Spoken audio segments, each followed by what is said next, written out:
আলাইকুম, কেমন আছেন? তো দেখেন এগুলা কি, এগুলো হচ্ছে দেখেন, আমি দেখাতে পারতেছি কিনা জানি না। এখানে কিছু পোকা আছে, উলি পোকা। এই যে উলি পোকা বলে এগুলাকে। মানে এত পরিমাণ এগুলা হয়ে মানে ওয়ালগুলার পুরো নষ্ট করে ফেলা। এটা হয়েছে ঘরের অবস্থা এরকম, দেখছেন কি পরিমাণ যে মাটি উঠায়, মানে এরকম এই যে মাটিগুলা এগুলো উঠায়। তো এরকম পরিষ্কার করতে করতে মানে সারা বলবো কি সারা বছরে এরকম মাঠে উঠায় ওরা। তো এগুলো আমার পরিষ্কার করতে হয়। তো আমি এখন এগুলা পরিষ্কার করে এখান থেকে সিমেন্ট দিয়ে আর একটু বালি দিয়ে লেপে দিব। তো দেখি কেমন।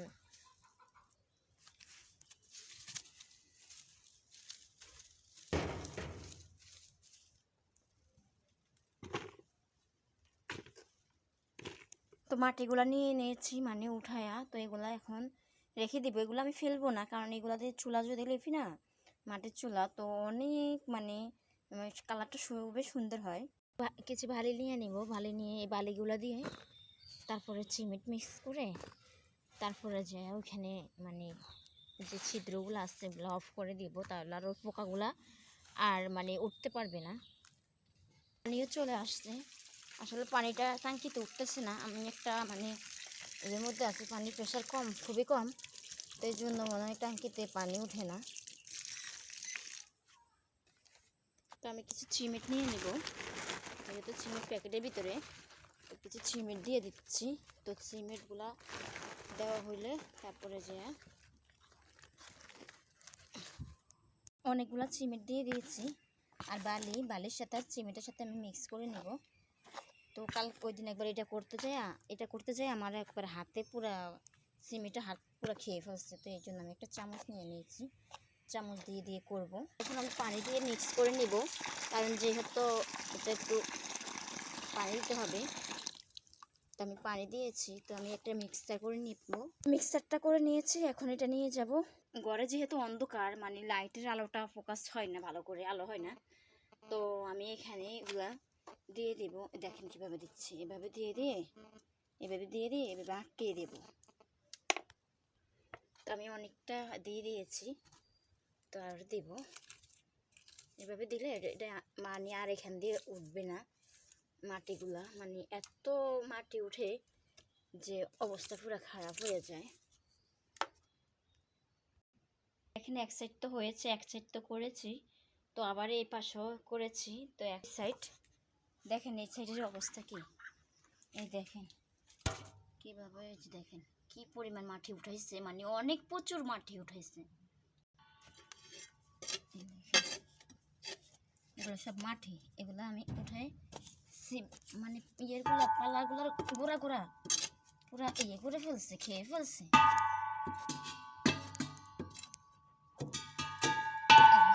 সব মাটি, তো দেখেন কতগুলা মাটি উঠাইছি, এখান থেকে কতটা পরিষ্কার করেছি। তো আবার এখান দিয়ে এভাবে দিয়ে দিব, দিয়ে দেওয়ার পরে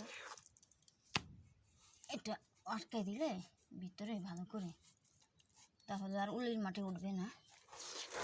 এটা উঠে একবারে পুরো সাফা সাফা করে ফেলা। এটা হচ্ছে ঘরের দরজার সামনে, মানে বের হওয়ার সময়। তো এখান দিয়েও মাটি উঠে, এই যে ছিদ্রগুলো দেওয়া মাটি উঠে, তো এগুলা অফ করে দিব।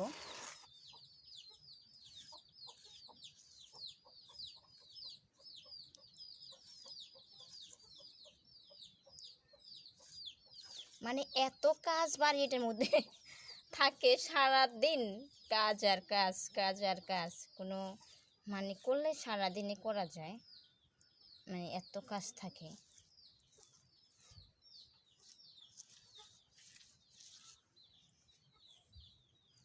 এটা একটু করেছি, এভাবে দিয়েছি যেন মাটিগুলা না উঠে, অফ করে দিয়েছি ছিদ্রগুলা। তো অবশেষে মনে হয় ট্যাঙ্কিতে পানি উঠতেছে, যেহেতু আমি একটা সমস্যার মধ্যে ছিলাম যে ট্যাঙ্কিতে পানি উঠে না উঠে, যে সেটা দেখানোর জন্য। তো অবশেষে পানি উঠতেছে, তো চিকনভাবে পানি উঠে। এভাবে পানি উঠলে তো সারাদিনও ভরবে না, তো পানি উঠলে হয়।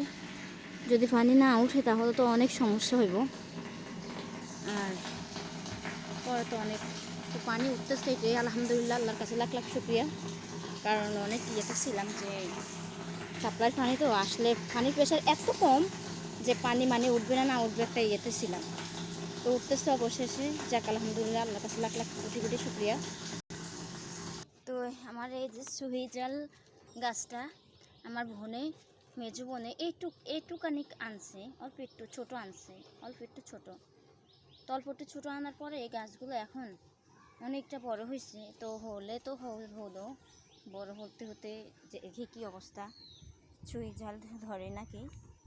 তো আর অ্যালোভেরা গাছটারে পোলা পাইনে উঠে চাঁদে একবার ভেঙে দিচ্ছি। তো পানিটা উঠতেছে, যাক উঠে না। পানিটা একটু প্রেশারটা যখন বেশি তখন একটু বেশি না কী করে, প্রেশার যখন পানির প্রেশার যখন একবারে বেড়ে যায় তখন ওনারা পানিটা অফ করে দেয়, কিন্তু পানির প্রেশার কম হলে তখন আর ইয়ে করে না। দেখেছেন কি সুন্দর গাব, শুধু এইটাই না, আর এই দেখেন গাব কি পরিমাণ গাব ধরছে যে গাছটা পুরো হেলে গেছে, গাছটা হেলেও অন্য দিকে চলে গেছে। আর এই যে অনেক সুন্দর সুন্দর, তো অনেক গাব। আর এই ঘরটা করার সময় এই পাশে তো অনেক গাব গাছ ছিল, তো এগুলো সব কাটা গেছে, তো পুরো বাড়িতে আছে গাব ফল। আসলে ততটা খাওয়া হয় না, কিন্তু বাজারে মানুষ বিক্রি করে তখন কিনে খাওয়া যায়, কিন্তু আমাদের বাড়িতে এত গাব ফল তো অবশ্য আমার খাওয়া হয় না।